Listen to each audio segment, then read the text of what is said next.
This email sparked it all. In it, New Orleans Fire Chief Roman Nelson warns firefighters may not decline an out-of-class assignment and that eligibility for out-of-class compensation is determined separately. Ever since that Friday night memo, Firefighters Union President Aaron Mishler has been fired up. And we understand under dire emergency circumstances that someone has to step into the position.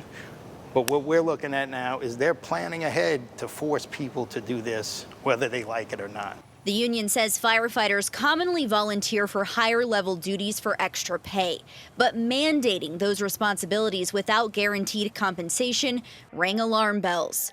Over the weekend, 3 fire companies were temporarily shut down as crews were shifted citywide. After my live interview here in the studio Saturday morning, city officials held an emergency meeting approving overtime so that service was not disrupted. That's what overtime is for. But with the city budget crisis looming, I asked Deputy Mayor Michael Harrison for the long-term fix. We continue hiring so that we can have a recruit class in the future so that we can offset attrition by people leaving.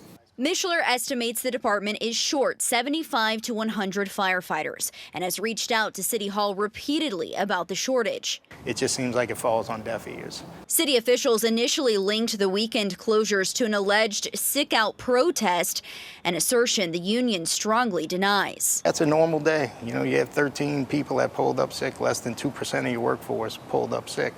It happens. I think they went back and asked the response, and they cleaned it up.